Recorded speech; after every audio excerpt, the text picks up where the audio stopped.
ठीक है, वैसे फार्मूलेस तो हम लोग ने काफ़ी कर लिए हैं। ठीक है, इससे पहले वाले लेक्चर में भी कुछ एक अलग तरीके से फार्मूलाज को हमने बताया था। इसके अलावा भी बहुत सारी चीज़ें हैं जो आप ऐसे एक ट्रिक्स के तरीके से फार्मूलाज याद कर सकते हो।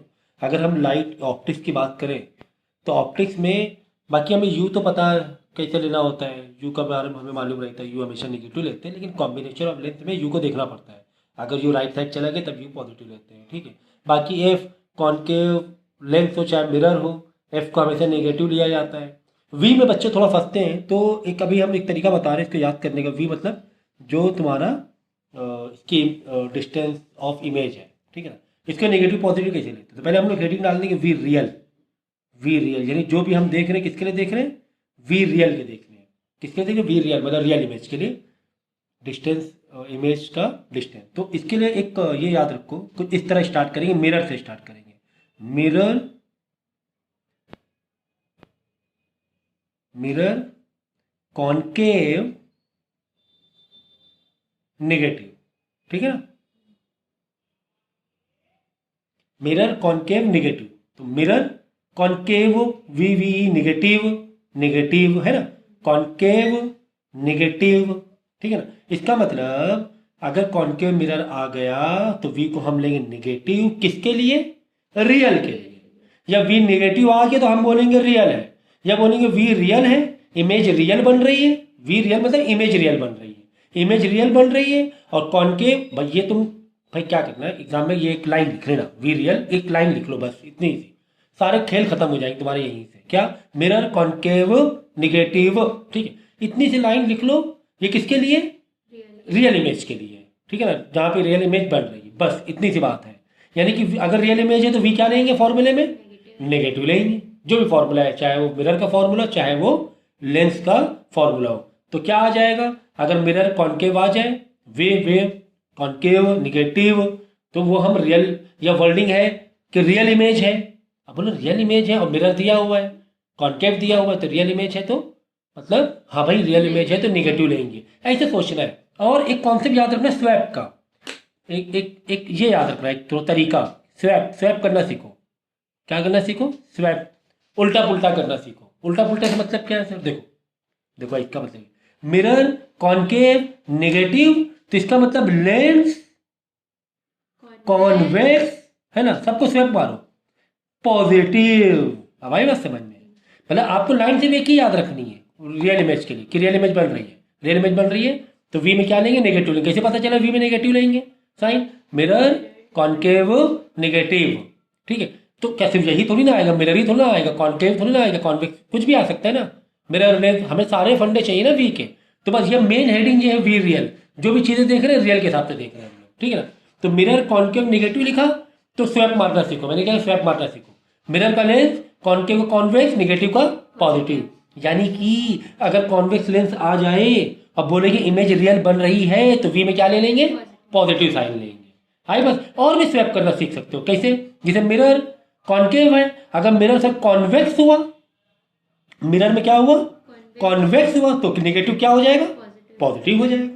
मतलब कॉन्वेक्स मिरर आ गया और रियल इमेज है, मिरर कौन सा आ गया? कॉन्वेक्स आ गया, और इमेज कितनी कौन सी? रियल है, तो पॉजिटिव साइन लेंगे। इसी तरह ये भी लेंस में भी, लेंस है लेकिन कॉनकेव आ गया, भाई कॉन्वेक्स का तुमने कॉनकेव कर दिया, पॉजिटिव क्या कर देंगे?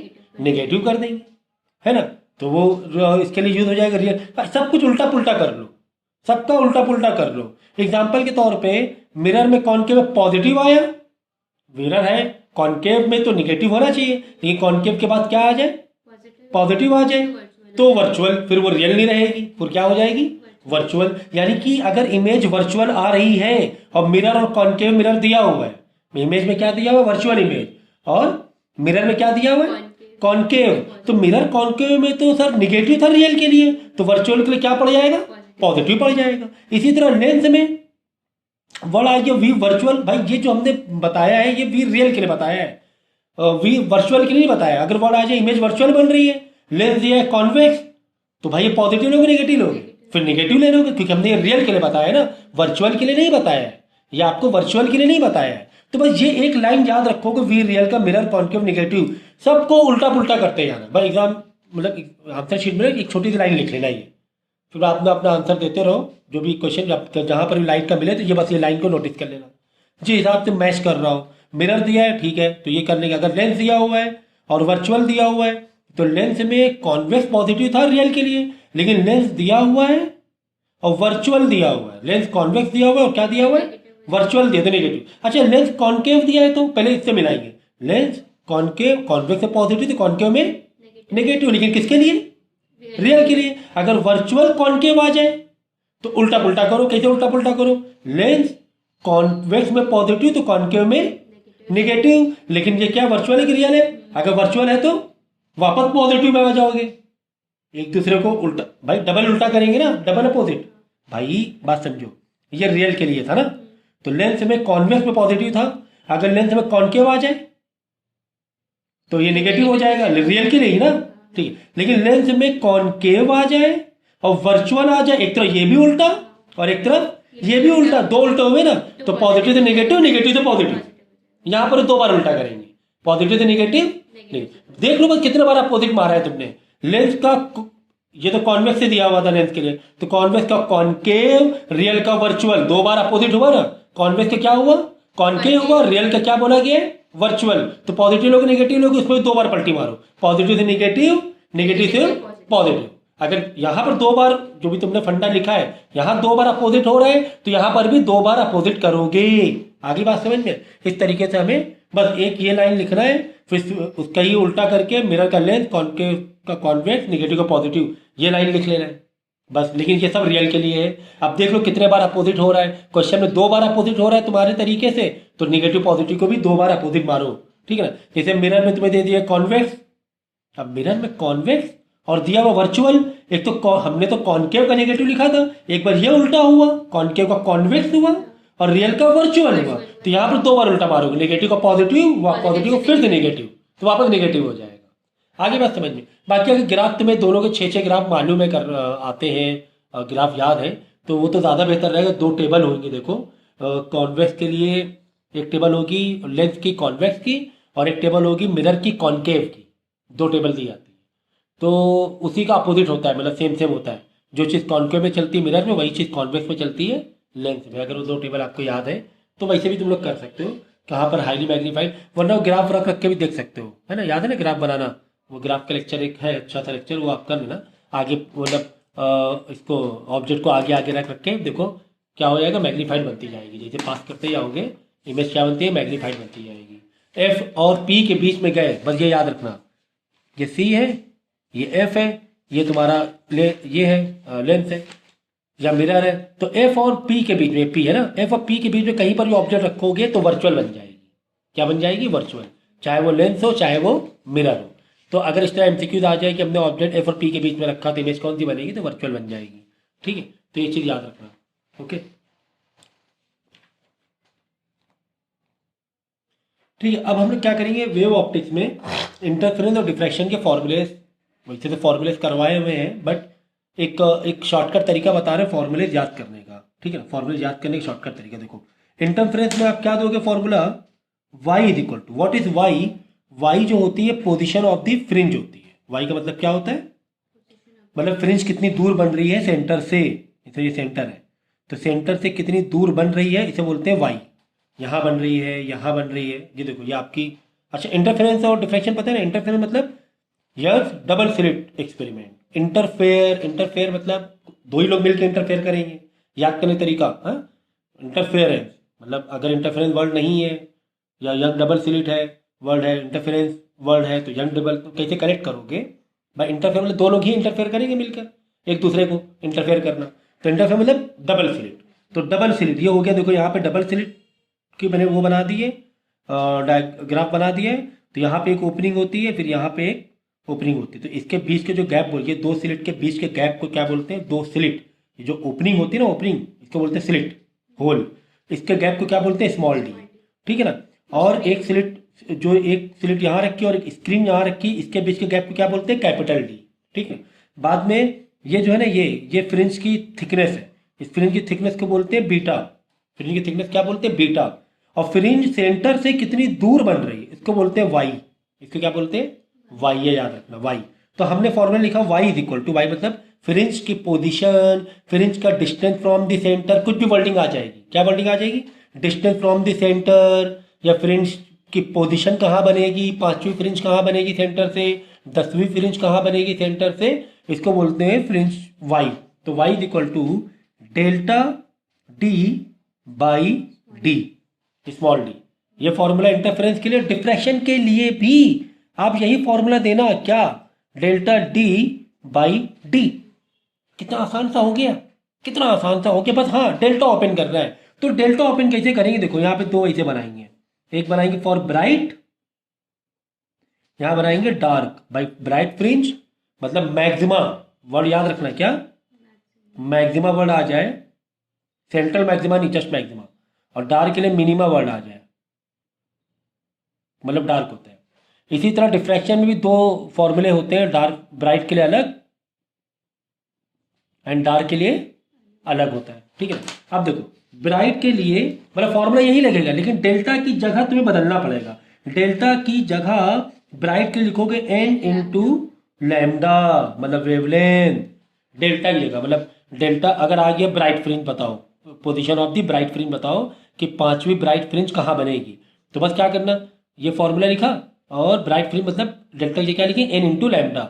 डेल्टा हटा कर फॉर्मूला क्या बन जाएगा, n into lambda into capital D upon small D. But delta की जगह n इंटू लैम्डा लगा देना, तब जब ब्राइट फ्रिंज हो। कितना आसान हो गया, छोटा सा ये फॉर्मूला लिखना है, बल्ले ये जो डेल्टा को बदलना है। अगर ब्राइट फ्रिंज है तो डेल्टा ये लिख देंगे, और अगर डार्क फ्रिंज है, और अगर डार्क फ्रिंज है तो फॉर्मूला लिख देंगे 2n माइनस 1 लैम्डा बाई 2, है ना। बस ये डेल्टा की जगह, मतलब आ गया डार्क फ्रिंज बताओ, चौथी डार्क फ्रिंज बताओ, चौथी डार्क फ्रिंज n में 4 आ जाएगा, 2 इंटू 4 माइनस 1, ठीक है, 8 माइनस 7 आ जाएगा, लैम्डा बाई 2 रहेगा, और कैपिटल डी बाई डी भी रहेगा बाजू में, कैपिटल डी बाई डी भी रहेगा बाजू में, है ना। डेल्टा की जगह ही तो बदल रहे हैं, बट डेल्टा जगह ये रख दें, कैपिटल डी बाई डी लिखना पड़े। कैपिटल डी मतलब दो ये स्क्रीन और स्लिट के बीच का डिस्टेंस, स्मॉल डी मतलब दो स्लिट के बीच का डिस्टेंस।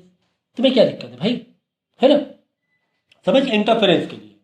और यही अगर डिफ्रैक्शन के लिए तो फॉर्मूले पलट जाएंगे, डिफ्रैक्शन के लिए फॉर्मूले पलट जाएंगे। क्या पलट जाएंगे, अगर डिफ्रैक्शन है मतलब सिंगल ओपनिंग है, सिंगल ओपनिंग है, तो डार्क के लिए फॉर्मूला जो ब्राइट के लिए फॉर्मूला है ना, वही डार्क के लिए यहाँ हो जाएगा। लैम्डा की जगह ही तो बदलना है भाई, capital D by small D तो रहना ही रहना है, लैम्डा हटाना, ये डेल्टा हटाना है और लिख देना है n into lambda. Diffraction dark, diffraction dark, है ना। डार्क के लिए देंगे छोटा सा फॉर्मूला, यहाँ पे ब्राइट के लिए दे रहे हैं। अब यहाँ पे ब्राइट के लिए इसको पलट देंगे, लेकिन एक छोटा सा चेंज कर देंगे, छोटा सा चेंज कर देंगे, ये 2n प्लस 1 कर देंगे, बस 2n प्लस 1। भाई यहाँ पे 2n माइनस 1 है डार्क के लिए, यहाँ ये तो सेम है, मतलब जो इंटरफेरेंस का ब्राइट है वही डिफ्रैक्शन का डार्क है, और जो इंटरफेरेंस का डार्क है वो डिफ्रैक्शन का ब्राइट में आएगा, लेकिन -1 के +1 हो जाएगा। इतना ध्यान रखना, बाकी सारी चीज़ें सेम रहेंगी, बाकी सारी चीज़ें सेम रहेंगी। बस लो, मतलब लैम्डा की जगह, लैम्डा की जगह लैम्डा हटाएंगे, ये पूरा उठा के फिट कर देंगे। जैसे बोला कि डिफ्रैक्शन में 5वीं ब्राइट फ्रिंज बताओ, तो 5वीं ब्राइट फ्रिंज क्या लिखोगे, ये लैम्डा हटाया 2n प्लस 1, 2n प्लस 1, हाँ n का 5 डाल देंगे, 2 5 10 प्लस 1 11 लैम्डा बाई 2, फिर d बाई डी भी बाजू में, कैपिटल डी बाई डी, पूरा फॉर्मूला मेकअप करना, ठीक है ना, समझ गए ना। तो कुल मिला के यही दोनों लेने, बस लैम्डा इसकी डेल्टा की जगह बदल देनी है। जो ब्राइट के लिए है इंटरफेरेंस वो डार्क के लिए हो जाएगा, और जो डार्क के लिए इंटरफेरेंस में वो ब्राइट के लिए हो जाएगा, 2n माइनस 1 का 2n प्लस 1, इतना है बस। कुल मिला के अगर इतना फॉर्मूला भी याद रखा ना, मैं -1 के इधर +1 कर दे रहा, इतनी सी बात थी सिर्फ, ठीक है। अब ये तो ये आ गया, ये किसके फॉर्मूले, कितनी दूर बनेगी fringe, position of the fringe, distance बताओ सेंटर से, 5वीं फ्रिंज कहाँ बनेगी, ऐसे इंग्लिश में आ जाए, अगर ऐसे वर्डिंग आ जाए कि कितना डिस्टेंस पर बनेगी वो फ्रिंज, वो नंबर ऑफ फ्रिंज, तो ये फॉर्मूले देने। अगर बोल दे कि विड्थ बताओ फ्रिंज की, क्या बताओ, विड्थ, तब तो भाई फॉर्मूला एक मस्त वाला फॉर्मूला रहेगा, क्या, beta is equal to lambda capital D by small d. बस भाई, मतलब कितनी छोटी सी बात है ये, कितनी छोटी। यहां पर भी beta is equal to lambda capital D by small d, यहां पर भी वही फॉर्मूला, दोनों में सेम फॉर्मूला लगेगा। किसके लिए, with of the fringe, fringe की चौड़ाई, फ्रिंज की विद, है ना, ये फ्रिंज कितने चौड़े बन रहे हैं, कितने मोटे बन रहे हैं, ये फॉर्मूला सीधा सीधा, ये सीधा सीधा आता है, सीधा सीधा आता है फॉर्मूला, ठीक है ना, कि विद बताओ, या फिर तो दे देगा इन्फॉर्मेशन, बोलेगा स्मॉल डी बताओ या कैपिटल डी बताओ, सबको इधर भेज के कैलकुलेट कर लेना। तो बीटा का मतलब समझे, वो तो बच्चे कंफ्यूज होते हैं वाई और बीटा में। वाई मतलब भाई फ्रिंज कितनी दूर बन रही है सेंटर से, है ना, 10 सेंटीमीटर दूर बन रही है, 20 सेंटर से कितनी दूर बन रही है, वो होता है वाई इक्वल टू ये वाला फॉर्मूला। और वो पर्टिकुलर फ्रिंज की चौड़ाई कितनी है, थिकनेस कितनी है, विद कितनी है, विद, ठीक है, वो बीटा। और दोनों के लिए सेम फॉर्मूला रहेगा, दोनों के सेम फॉर्मूला रहेगा, लेकिन सेंटर फ्रिंज के लिए डिफ्रैक्शन के लिए अलग फॉर्मूला हो जाएगा सेंट्रल फ्रिंज के लिए। यहाँ पर सभी के लिए जितने फ्रिंज है, चाहे सेंट्रल हो चाहे कुछ भी इंटरफ्रिंज में, वही रहेगा, लेकिन यहाँ पे बाकी फ्रिंज के लिए फॉर्मूला रहेगा, लेकिन सेंट्रल फ्रिंज के लिए फॉर्मूला अलग आ जाता है डिफ्रैक्शन में। सेंट्रल फ्रिंज का फॉर्मूला आ जाएगा आपका, मतलब सेंट्रल फ्रिंज की चौड़ाई के लिए फॉर्मूला आ जाएगा 2 lambda capital D by small d, बस इतनी सी बात याद रखना। और यहीं पर अगर एंगुलर हो सेंट्रल फ्रिंज का, एंगुलर वाला हो, एंगुलर विद, ये तो लीनियर विद है, एक होती है एंगुलर विद, जो एक एंगल से, जैसे कि चौड़ाई हमें देखना है तो यहाँ से ऐसे ये जो एंगल होता है ना ये, तो ये एंगल अगर एंगुलर, वो वर्डिंग रहेगी उसमें, वर्डिंग रहेगी एंगुलर विद बताओ। तो एंगुलर विद बताने तुम्हें क्या दिक्कत है, एंगुलर विद दोगे 2 लैम्डा बाई डी, बस सेंट्रल फ्रिंज के लिए, बस इसमें तुम्हें क्या दिक्कत है, ठीक है, इसमें तुम्हें क्या दिक्कत है।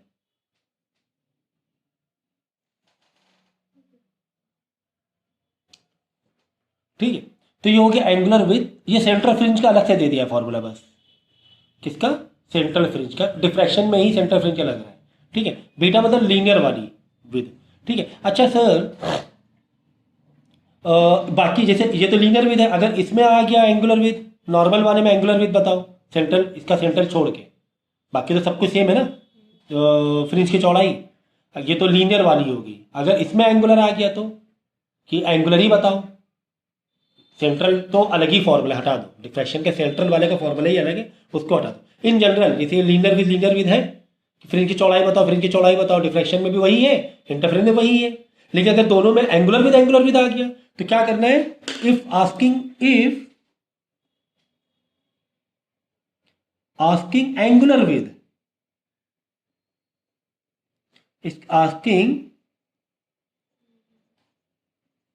Angular with in general formula, तो फॉर्मूला खुद को वही रहेगा, बस क्या करेंगे, हाइट कैपिटल डी, या हाइट कर दो, हाइट कैपिटल डी गैप कर दो, बस यही लिख दो, तो क्या हो जाएगी, एंगुलर विद हो जाएगी। कितना आसान हो गया यार ये, बस इसमें भी वही सेंटर फ्रिंज छोड़ के, बस सेंटर फ्रिंज खाली एक्सेप्शन है, लैम्डा बाई डी, जस्ट क्या करना है, कैपिटल डी क्या कर देना, हाइट कर देना, बस, तो ये हो जाएगा एंगुलर विद। तो ये तो नॉर्मल लीनियर विद है, अगर कोई विद नहीं दिया, लीनियर वर्डिंग नहीं, तो लीनियर विद ही लेना, एंगुलर के लिए एंगुलर वर्ड देगा कि एंगुलर विद बताओ, तो बस कैपिटल डी छुपा देना।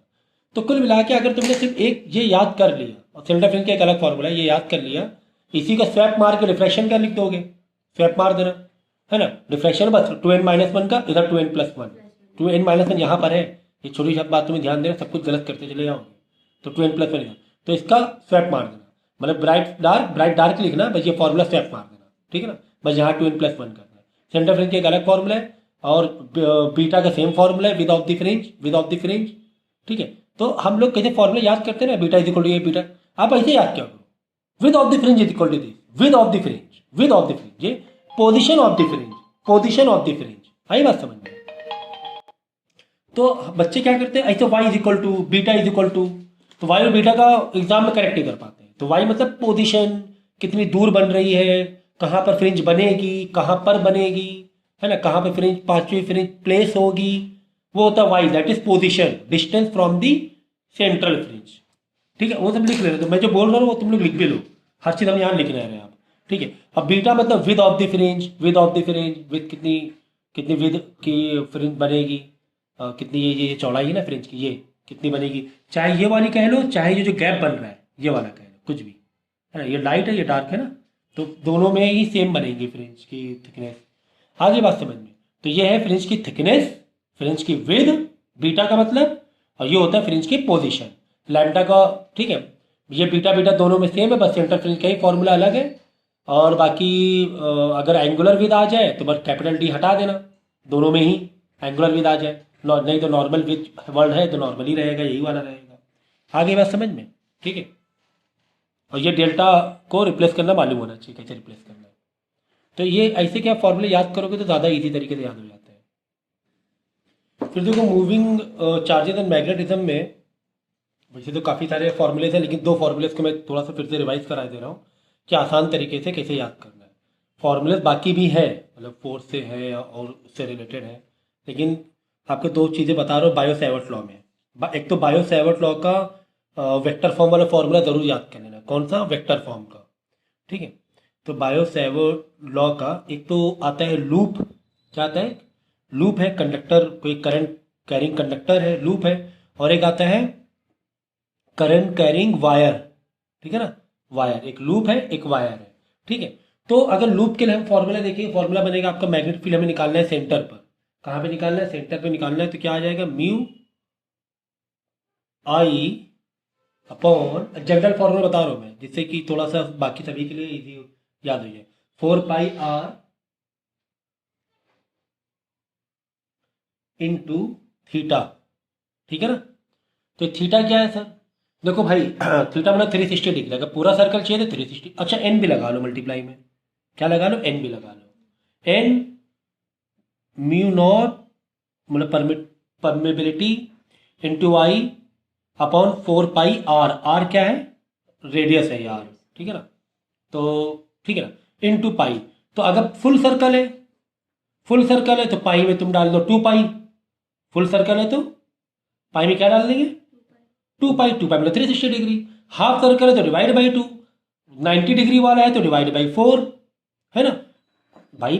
पाई का मतलब 180 डिग्री। अब 90 डिग्री करना है तो डिवाइड बाई 2 कर देंगे। 2π मतलब 360 डिग्री पूरा सर्कल, है ना, समझ गया ना। तो वो हिसाब से 2π पाई या पाई बाई 2, है ना। Half circle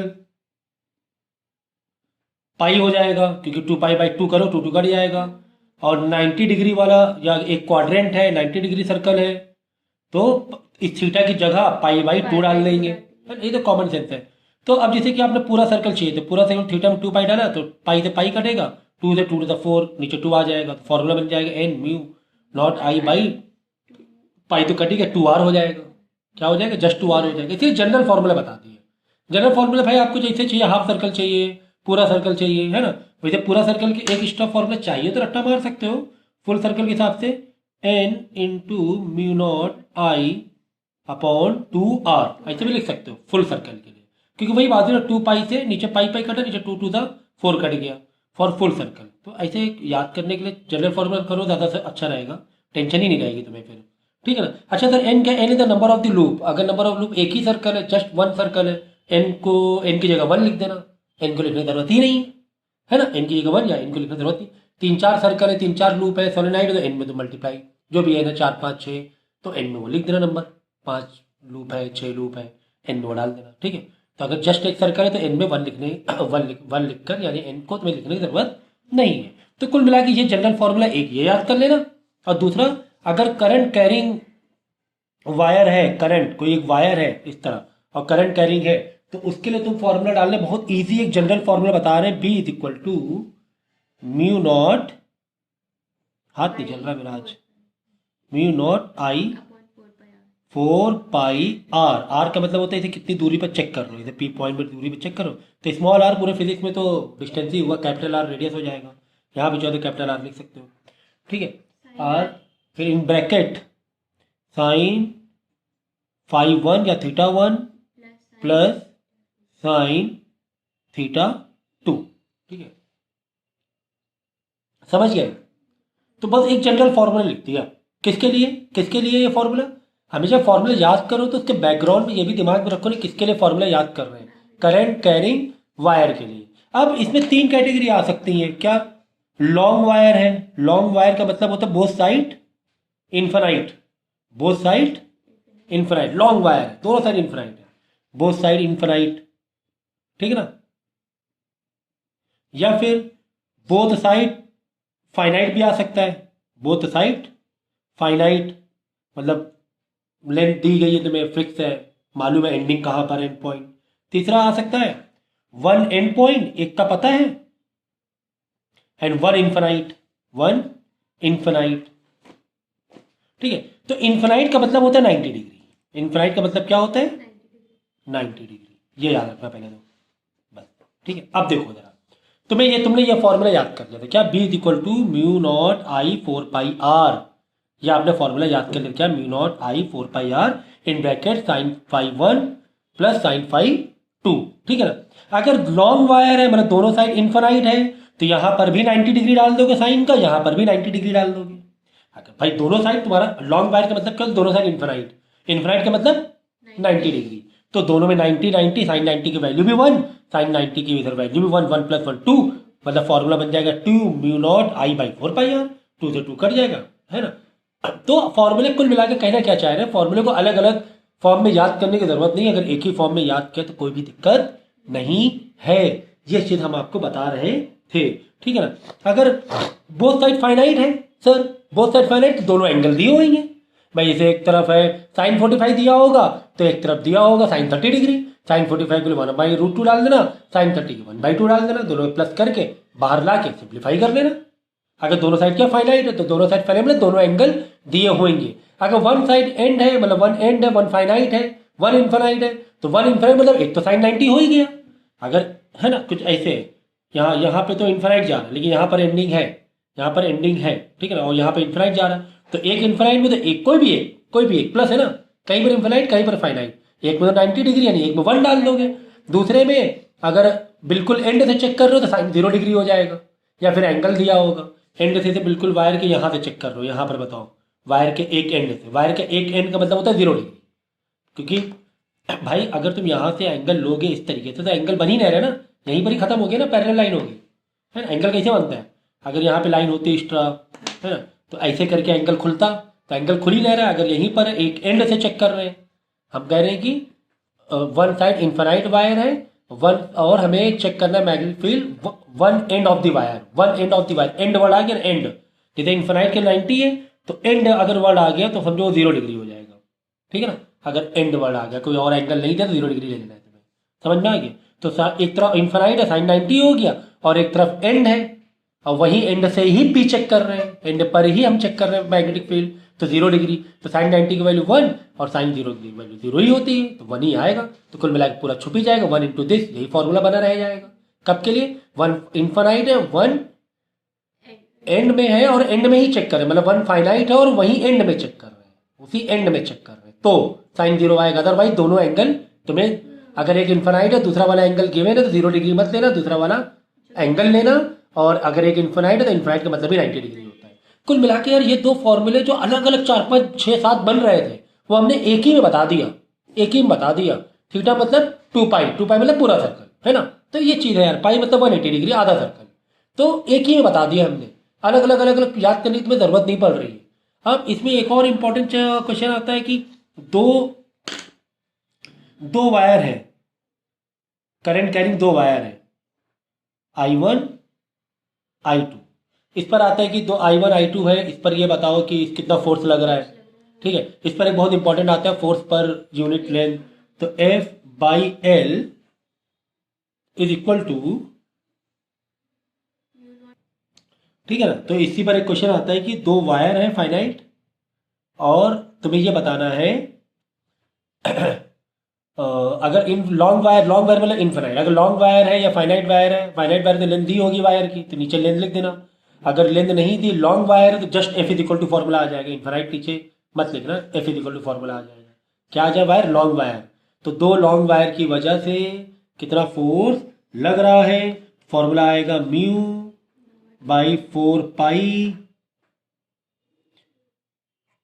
2I1 into I2 upon R। ठीक है ना। तो R क्या है? R ये 2 वायर के बीच का डिस्टेंस है ना, स्मॉल r हमेशा डिस्टेंस दिया जाता है। तो 2I1 जो भी दिया लिख देना, I2 जो भी दिया लिख देना। अगर वायर की लेंथ दी गई तो लेंथ लिखना यहाँ पर F के नीचे। अगर लेंथ नहीं दी गई मतलब फोर्स पर मीटर आएगा, फोर्स पर मीटर। अगर नहीं दी लॉन्ग वायर तो लेंथ मत लिखना, डायरेक्ट यहीं पर वैल्यू अप्लाई कर देना। अगर वायर की लेंथ दी गई तो लेंथ लिख लेना, तुम्हारे क्या जा रहा है ना। वायर की लेंथ दी गई, लेंथ लिख देना, है ना।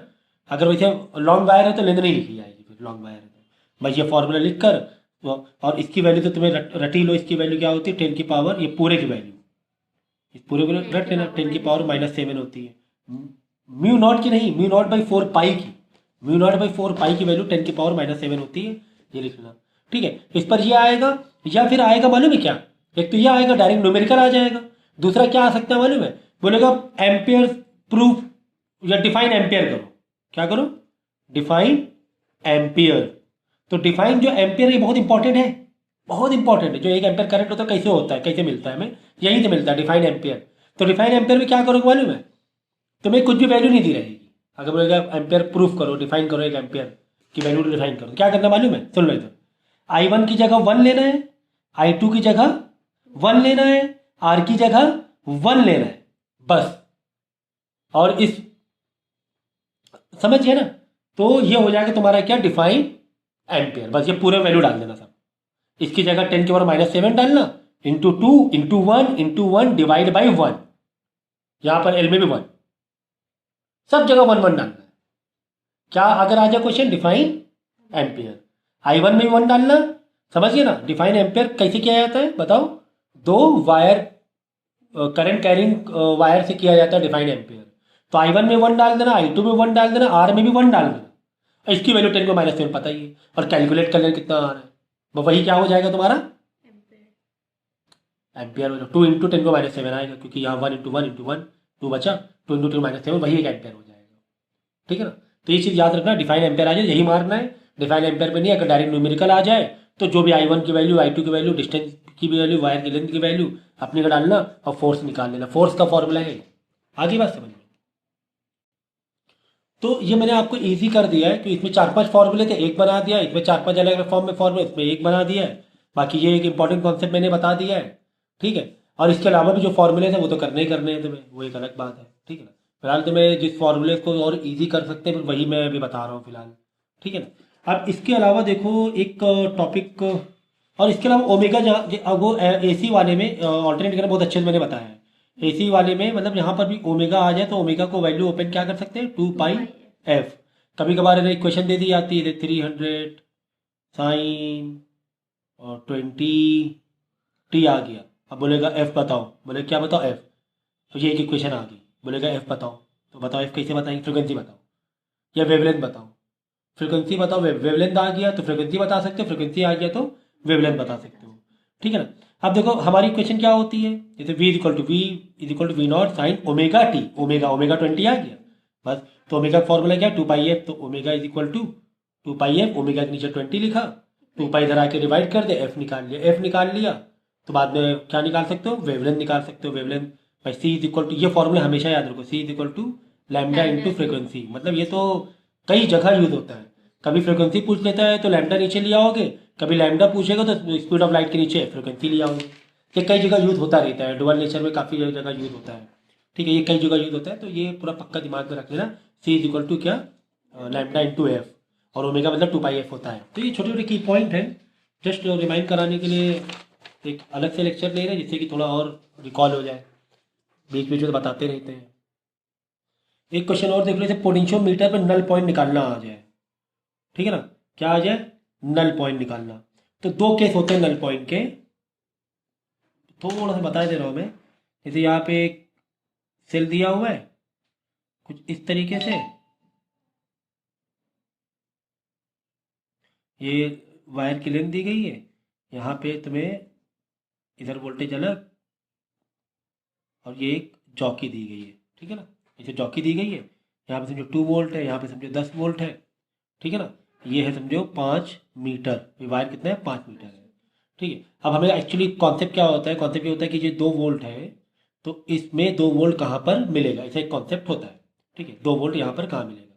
ठीक है ना, तो अब देखो अगर तुम्हें पोटेंशियल डिफरेंस दिया हुआ है, यानी यहाँ पे 10 वोल्ट दिया है, समझो यहाँ पे 0 दिया हुआ है ना। अगर दिया है तो, अगर दिया है तो ऐसे, तो यहाँ पे 10 वोल्ट मतलब वायर एक ही है, तो ये 10 वोल्ट ही हुआ, ये 0 हुआ।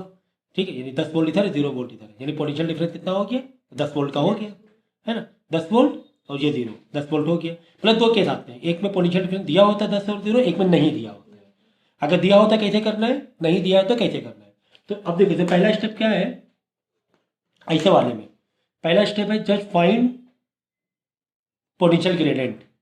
क्योंकि डायरेक्ट तुम्हें अगर ये दिया हुआ है, पहले से पोटेंशियल डिफरेंस दिया हुआ है, तो क्या करेंगे, फाइंड पोटेंशियल ग्रेडियंट। ये टॉपिक देखो तुम्हें शॉर्ट में बता रहा हूँ कि तुम्हें मालूम होना चाहिए हम कर क्या रहे हैं। तुम्हें जॉकी रख के देखना है कि कहाँ पर 2 वोल्ट है। क्यों 2 वोल्ट ढूंढ रहे हैं, क्योंकि यहाँ पे 2 वोल्ट जॉकी के लिए अलग से दिया हुआ है, जॉकी होता है। तो यहाँ पे 10 है, हो सकता है यहाँ पे 9 हो जाए, क्योंकि वायर में रजिस्टेंस है, अपना वायर में अपना एक रजिस्टेंस होता है, ठीक है ना। यहाँ 9 हो जाएगा, यहाँ 8 हो जाएगा, 7 6 5 4 2, 2 यहाँ कहीं मिल जाएगा, हो सकता है 2 यहाँ कहीं मिल जाए। और 2 पे 2 रखोगे तो करंट सप्लाई होगा क्या, नहीं। यहाँ पर 2 वोल्ट और यहाँ पर भी, यहाँ 10 था, यहाँ 0, तो यहाँ पर कहीं 2 होगा।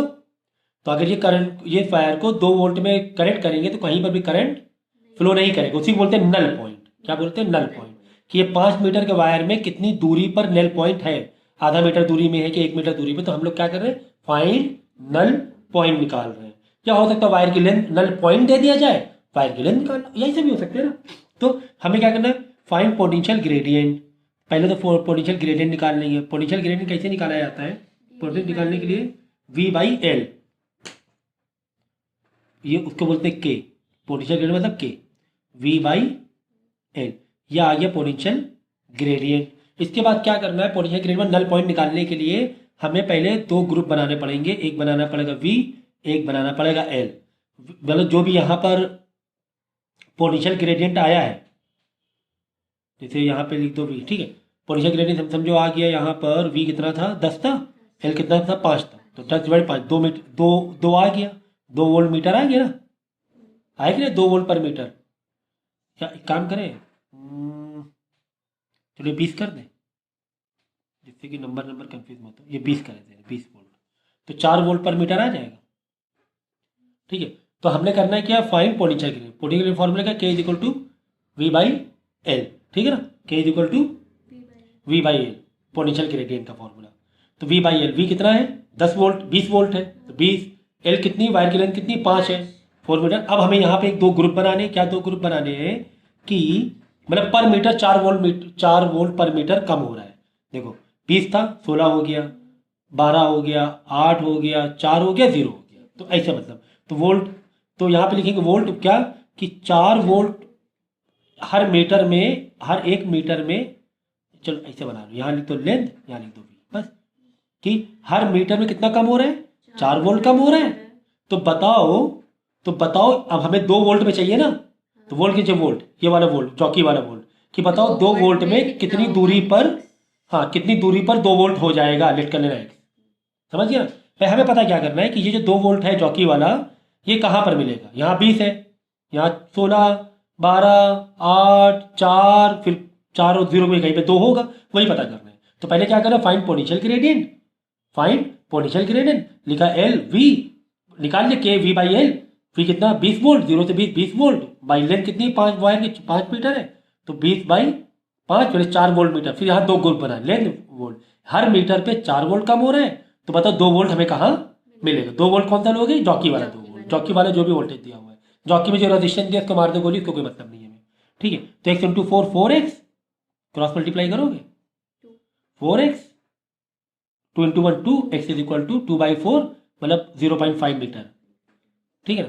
तो यहाँ से चेक करना, यहाँ से 0.5 मीटर नहीं, यहाँ से 0 से 0.5 मीटर में नल पॉइंट 0.5 मीटर आ गया, यही नल पॉइंट है हमारा। ये क्या है, नल पॉइंट आया है हमारा, नल पॉइंट 0.5 मीटर, ठीक। ये तो नल पॉइंट सादा सीधा फॉर्मूला लिख सकते हो। नल पॉइंट, अगर 2 ग्रुप नहीं बना रहे हो ऐसे लिख लो, नल पॉइंट = ऐसे फॉर्मूला लिख देना, नल पॉइंट = V/K, V/V2/K, बस V2/K लिख देना। नल पॉइंट = क्या लिख, अगर ये ग्रुप वाला छोड़ दो, बस हटाओ, चलो बस ग्रुप वाला। नल पॉइंट के लिए क्या लिख दो formula, after finding gradient V2/K। V2 क्या है, ऊपर वाला V1 होता है, तो नीचे वाला V2 होता है, बस खत्म है। V2/K, K कितना आया, 4 आया, तो V2 कितना है, 2/4 आगे बात समझ में।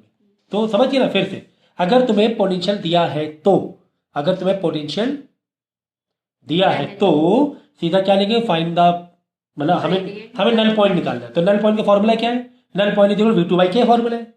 V2 तो है, सबके नहीं है, तो K का फॉर्मूला क्या है, V/L, मतलब V1/L, ठीक है। V1 कितना 20 है, L कितना है, लेंथ ऑफ द वायर, खत्म बात। बस ये 2 फॉर्मूला है, बस ये 2 फॉर्मूला है। नल पॉइंट का फॉर्मूला बोलो V2/K, V2 क्या है, नीचे वाला V2, ऊपर और V1, V2 बाई के तो नहीं है सर, के का फॉर्मूला क्या, V1 बाई एल।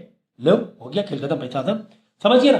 अगर अगर तुम्हें ये ना दिया जाए, क्या पोटेंशियल डिफरेंस इस तरह ना दिया जाए, है ना, सर्किट कुछ ऐसे दी गई है, यहाँ पे रेजिस्टेंस है, फिर इंटरनल रेजिस्टेंस अलग है, ठीक है, वायर में रेजिस्टेंस अलग है, वायर में भी रेजिस्टेंस है काफ़ी सारा, ठीक है ना। अब यहाँ पे दिया हुआ है 20 वोल्ट, तो यहाँ पे जीरो नहीं दिया जाएगा, ठीक है, 20 वोल्ट दिया हुआ है। अब यहाँ पे बहुत सारे रेजिस्टेंस है, 5 ओम, और फिर इसका रेजिस्टेंस एक अलग होता है वायर का, ठीक है। बाद में जैसे जॉकी निकली वो बात अलग है। तो V1 है 20 और V2 है समझो 2 वोल्ट, समझो, हाँ 2 वोल्ट, और जे ऐसे दिया हुआ है जॉकी, ठीक है। अब भाई के is equal V1 by L है, तो V1 इस बार नहीं दिया, V220 V1 कह रहे हो ना, ये V1 नहीं है, क्यों, बीच में बहुत सारे रेजिस्टेंस आ गए, बहुत सारे क्या आ गए, रेजिस्टेंस आ गए। अब ये V1 नहीं ले सकते, क्योंकि रेजिस्टेंस कुछ वोल्टेज खाएगा, यहाँ पे कहीं भी रेजिस्टेंस नहीं था, यहाँ पर कहीं रेजिस्टेंस नहीं था, तो कहीं पर कुछ ना कुछ रेजिस्टेंस 20 नहीं मानेंगे। तो फिर इसके स्टेप अलग है, इसके स्टेप क्या है, पहले फाइंड करना है करंट में, पहला क्या है, फाइंड करंट, ठीक है, फाइंड करंट। तो पूरे सर्किट में वोल्टेज कितना है, 20 है। अब पूरे सर्किट का रेजिस्टेंस निकाल लेना, जैसे 5 एम्पियर इंटरनल अगर है, सारे सीरीज में ऐड कर लेना सारे रेजिस्टेंस को, तो I is equal to V by R, V1 by R plus small R भी, मतलब जो भी इंटरनल रेजिस्टेंस सब मिलाकर 20 है, और ये 5 है, और यहाँ पे समझो दिया हुआ है जैसे 5 मीटर का वायर था, कितना 5 मीटर, बोला कि वायर की जो रेजिस्टेंस है 1 ओम पर मीटर है, क्या दिया जाएगा, अगर ऐसी लैंग्वेज दी गई 1 ओम पर मीटर है, 1 मीटर में 1 ओम, तो 5 मीटर में 5 ओम, हो गया ना 5 ओम, ठीक है ना। तो ये हो गया 5 ओम अलग, इसका 5 ओम अलग, ये 5 ओम अलग, और समझो इंटरनल रेजिस्टेंस 2 ओम अलग दिया हुआ, समझो 5 में 10 12 ओम हो गया, कितना हो गया 12, तो यहाँ लिख देंगे 12, समझ गया सारे रेजिस्टेंस। भाई हमें करंट निकाले, करंट फॉर्मूला क्या, V बाई आर, अभी नीचे जाना ही नहीं है, V बाई आर, V कितना है 20, आर कितना है 5 ओम, इंटरनल रेजिस्टेंस 2 ओम अलग, और वायर का 1 ओम पर मीटर दिया था, या 2 ओम पर मीटर देता तो 10 हो जाता, है ना, तो 2 ओम पर मीटर टोटल 5 मीटर, तो 10 ओम हो जाता, तो वो ऐसे कर सकते हो। तो आई निकालने के बाद जो दूसरा स्टेप है, फिर निकालेंगे सही में, ये V1 मत लिखो चाहिए तो यहाँ पे जस्ट V0 लिख दो। अब निकालेंगे वही फाइंड पोटेंशियल ग्रेडियंट, ठीक है, सेम बाकी सेम स्टेप, बाकी क्या रहेंगे same step, find potential gradient. तो पोटेंशियल ग्रेडियंट फॉर्मूला क्या है, V1 बाई एल। अब सर V1 तो हमने निकाला नहीं सर, अब क्या, तो V1 साइड में निकालना पड़ेगा, तो V1 हमें नहीं मालूम है ना, ये V1 नहीं है, V1 नहीं मालूम, तो यहीं पर आ जाओ, बाकी सब स्टेप सेम रहेंगे। और तीसरा क्या आ जाएगा, नल पॉइंट के लिए, null point is equal to, null point पूछ ले या नल पॉइंट दिए तो हो सकता हो कि ये पूछ ले, लेंथ पूछ ले वायर की, तो कैसा भी आ सकता है, वो अलग बात है। तो ये हो जाएगा V2 बाई के, ठीक है ना। के कैसे निकालेंगे, V1 by L. Sir V1 कैसे निकालेंगे, हाँ भाई V1 आ जाओ यहाँ पर, V1 का V का फॉर्मूला क्या होता है, आई इंटू आर होता है, तो V1 is equal to I into are.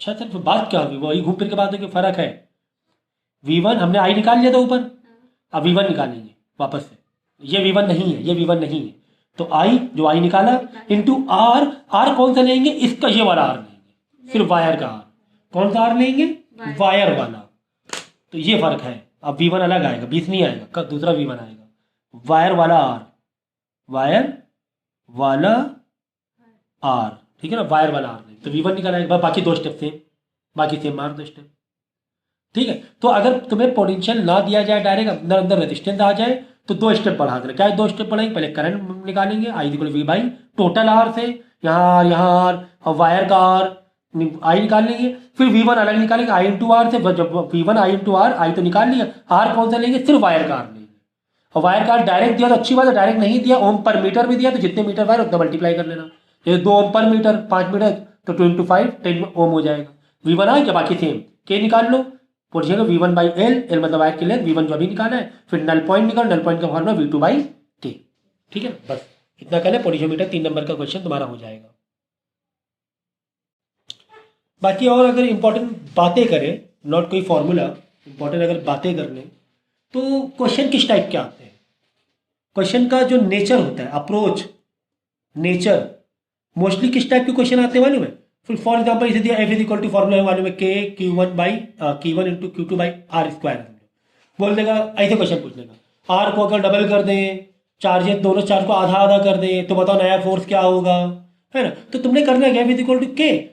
अब क्या करते, कोई कह रहे दोनों चार्जेस को आधा आधा कर दिया तो Q/2 और नीचे आर को कह रहे डबल कर दिया 2r का होल स्क्वायर, है ना। ऐसे करोगे 2r का होल स्क्वायर, तो नया वाला फोर्स कितना बढ़ जाएगा कितना घट जाएगा, तो 2⁴ ऊपर का डिनोमिनेटर नीचे आके मल्टीप्लाई हो जाता है। ऊपर के जो डिनोमिनेटर होता है 2⁴ 4 आगे इधर मल्टीप्लाई, 2 का स्क्वायर 4 4 4 द 16 हो गया, नीचे आ गया 16, बचा क्या ऊपर Q1 Q2 और यहाँ बचा आर स्क्वायर, है ना। 2 का स्क्वायर 4 था और ये 2⁴ नीचे आके मल्टीप्लाई, यानी कि अब ये वाला पार्ट अलग कर देंगे। ये क्या है, व्हाट इज दिस, यहाँ पे लिखेंगे फोर्स नया, ठीक है ना। और ये क्या है, ये फोर्स और ये तो वही ओरिजिनल फोर्स था पहले वाला, तो यानी कि 1/16 अलग किया और यहाँ पे लिख दिया एफ, मतलब 16 टाइम कम हो गया नया फोर्स। तो ऐसे क्वेश्चन बहुत आएंगे, क्यू को डबल कर दो, आर को आधा कर दो, तो आर को 1/2 का होल स्क्वायर कर देंगे, अपॉन आर स्क्वायर अपॉन 4 आ जाएगा, 4 ऊपर जाके मल्टीप्लाई हो जाएगा, रेसिप्रोकल हो जाएगा। इतनी बेसिक मैथ फिर आनी चाहिए। इस टाइप का अप्रोच बहुत आते हैं, या फिर ऐसे क्वेश्चन बहुत आते हैं कि एमसीक्यूज में कि बताओ अच्छा डिस्टेंस हम दूर कर दें, ज़्यादा कर दें तो फोर्स क्या हो जाए, कम हो जाएगा ज़्यादा हो जाएगा, है ना। या फिर जैसे कोई कैपेसिटर का फॉर्मूला है, डाइलेक्ट्रिक तुमने डाली हुई है, थोड़ी जगह छोड़ी हुई है, ठीक है, तो D-T प्लस D/T। अब ऐसे बोल दे कि अगर शीट का एरिया बढ़ा देंगे तो कैपेसिटर में क्या फ़र्क पड़ेगा, तो भाई देख लो भाई डायरेक्ट रिलेशन है, अगर शीट का एरिया डबल कर देंगे तो कैपेसिटर में डबल हो जाएगा, क्योंकि यहाँ पे एक ही है, यहाँ ए स्क्वायर तो है नहीं।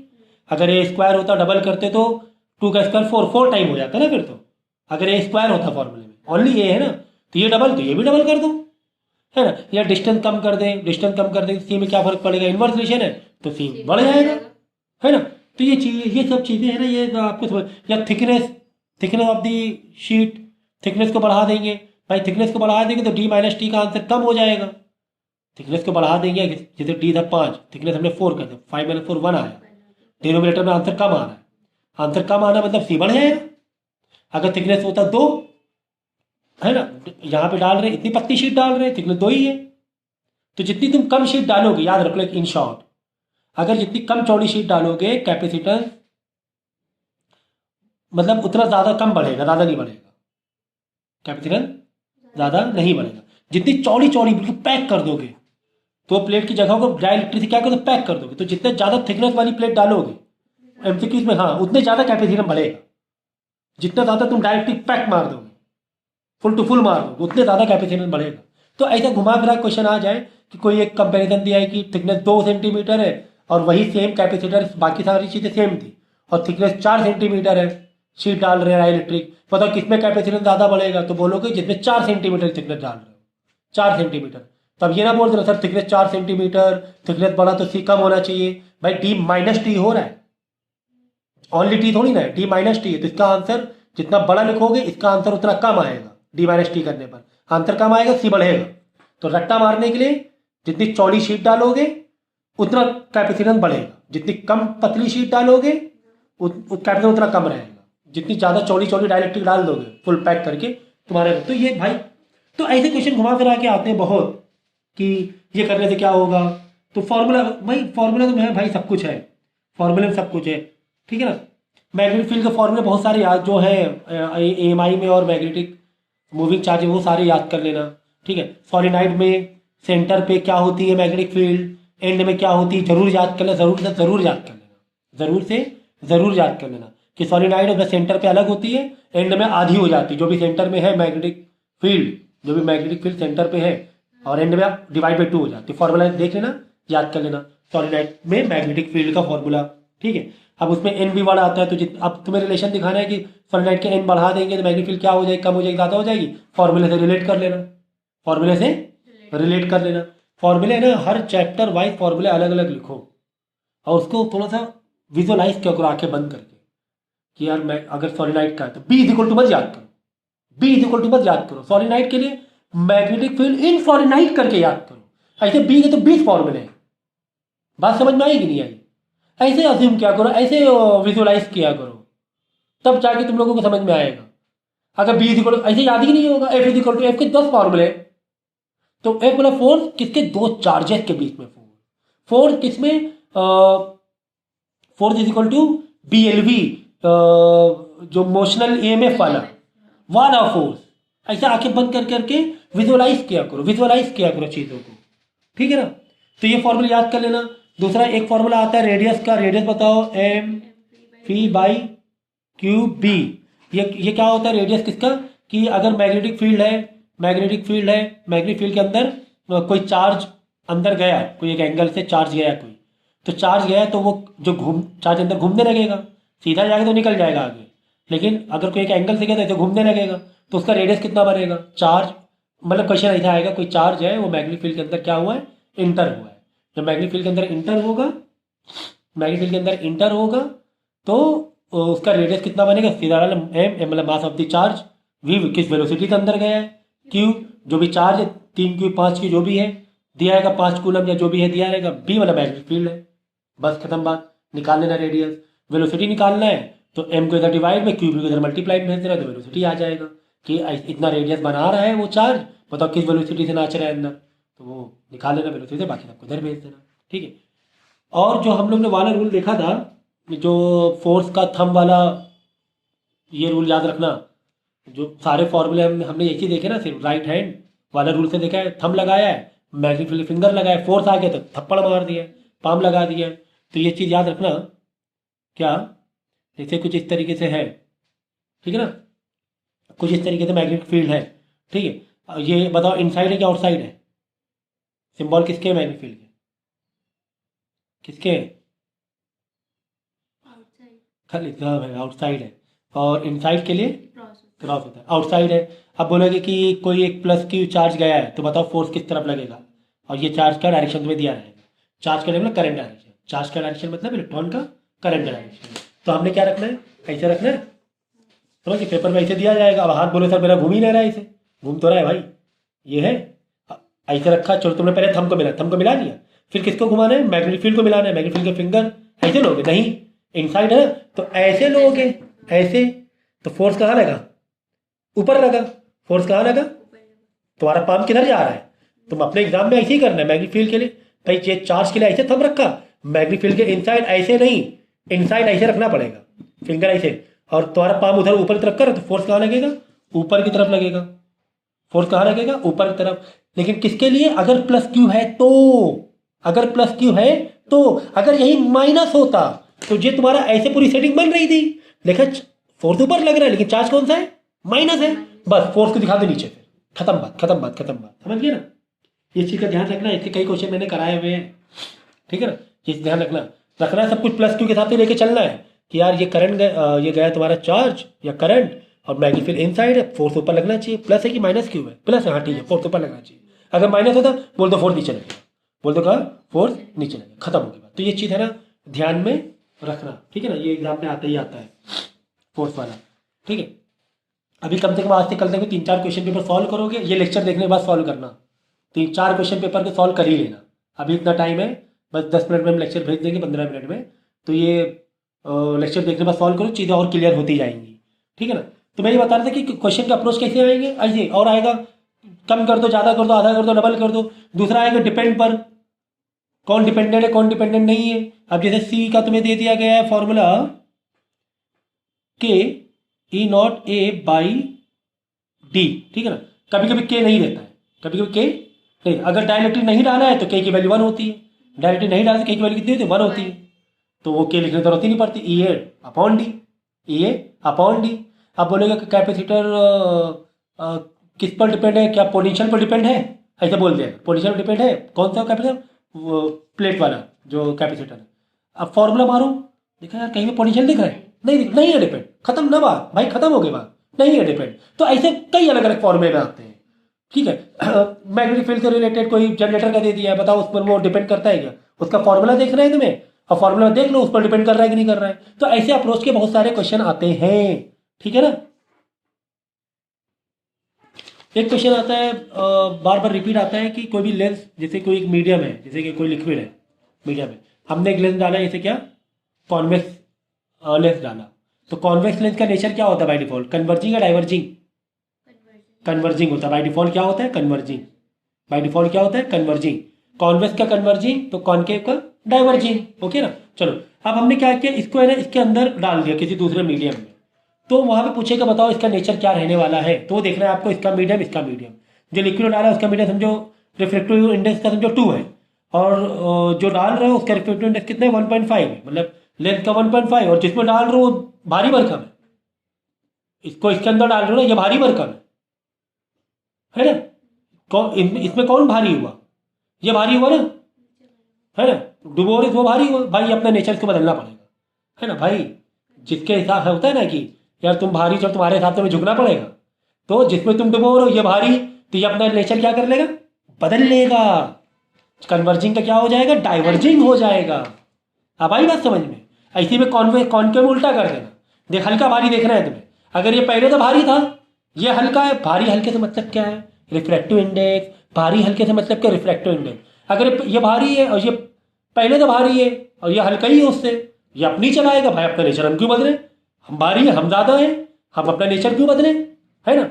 और अगर दोनों का सेम हो जाए तो, सर दोनों का सेम हो जाए तो एक ऐसा भी क्वेश्चन आता है, जैसे कि इसका भी 1.5, इसका भी 1.5, तो तुम्हें डायग्राम दिया जाएगा कि क्या रे ऐसे पास करेंगी, या फिर रे क्या रिफ्रैक्ट होएंगी, क्या डाइवर्ज होएंगी। तो अगर दोनों का सेम हो जाए तो भाई सीधी सीधी रे पास हो जाएंगी, ना कन्वर्ज होंगी ना डाइवर्ज होंगी। तो क्वेश्चन आता ही है, इस पर आता ही है, ठीक है ना।